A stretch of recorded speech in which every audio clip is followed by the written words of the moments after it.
This serves as a recap of Infinity Pool, a science fiction horror film written and directed by Brandon Cronenberg. If you enjoy a video, please like it, subscribe to our channel, and leave your feedback in the comments section below.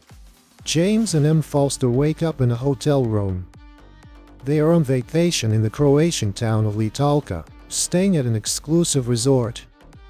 As they head out, a nearby gathering of locals prepare for an event called the Summoning. Various patrons wear grotesque-looking masks as part of the tradition. James and M share a meal, where it seems James is not as interested as M in taking in what the area has to offer. After breakfast, James watches a racing event and is approached by a young woman named Gabby Bauer. She tells James she's a fan of his book. He only wrote one many years ago, and she invites him to have dinner with her and her husband Albin. That night, the Fosters join the Bauers for dinner. Gabby says she's an actress that works in commercials. When asked about his next book, James says he lacks inspiration, and it is mentioned that M's family is wealthy.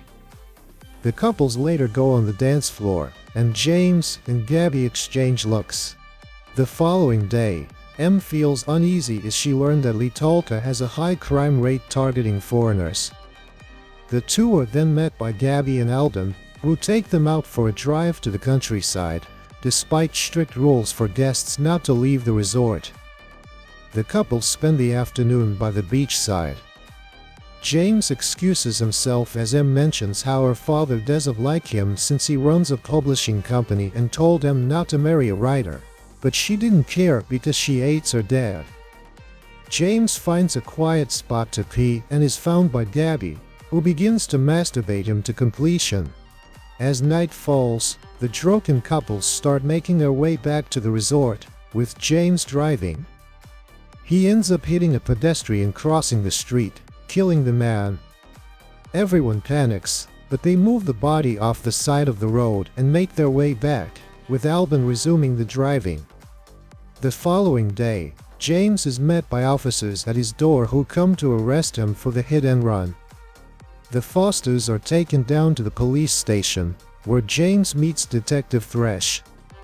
He informs James that the car that was driven was given to them by Thresh's uncle, but for his sake, he has him lie during the interrogation and say that the Bauers stole the car, which they confessed to already.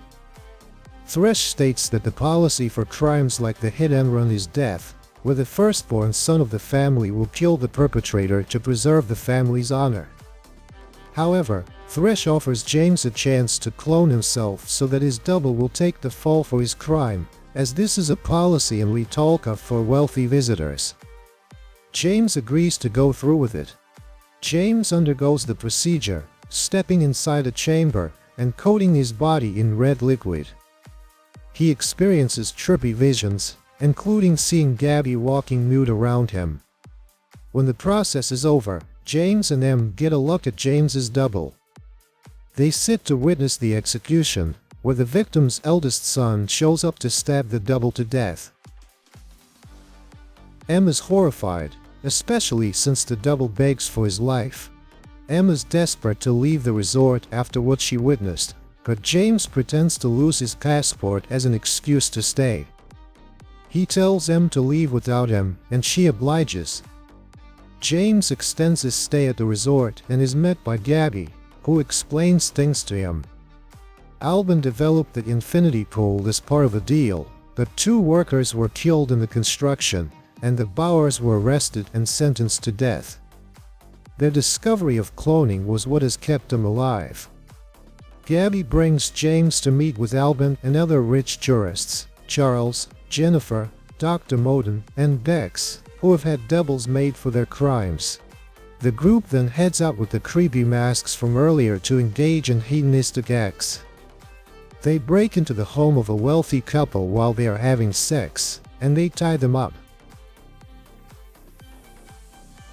Another guest comes firing a gun at them, prompting Gabby to start shooting at him and the other guests, and Albin is also shot in the leg. They end up making doubles for each of them after they are found out, and they sit to watch their doubles' executions like it's a show. James goes back to his hotel room to find them still there, disgusted at his decision to stay at the resort. He coldly tells her to run back to her dad. James then engages in a drug-fueled sexual affair with Gabby, even joining in orgies with her.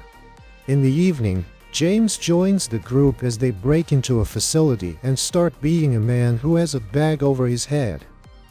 James brutally beats the man until he unmasks him and sees it as one of his own devils, which starts to unsettle him. He goes to lock himself in the bathroom. James comes to his senses and grabs his passport, hopping on a bus to get himself out of there. Unfortunately, Gabby and her group chase after the bus, and she begins to fire a gun at it, knowing James is in there. She forces him to come out, and they make him walk in front of their car. Gabby then begins to mock James, saying she never actually read his book, and taunts him with one of the many scathing reviews that the book received. James attempts to make a run for it, but Gabby shoots him in the leg. He wanders as far as he can until he is out of sight from the group. James ends up collapsing near a farm and is taken in by the farmers to recuperate. He experiences terrifying hallucinations, such as the eldest son of the hit-and-run victim coming to choke him, as well as visions of M joining the group to torment him. As he tries to leave, James is found by Gabby in her group, who force him to complete his transformation by having him kill his own double. James initially refuses until the double begins to attack him like a wild animal, and James reluctantly beats him to death. As he breaks down, Gabby holds James close and lets him suckle on her breast. The next day, James calls M and apologizes for his behavior and says he is going home. He gets on a bus with the rest of the group to head to the airport. However, while he waits there, James changes his mind and returns to the resort, just as the stormy season begins, and he sits by the pool in the pouring rain, fully broken from the experience.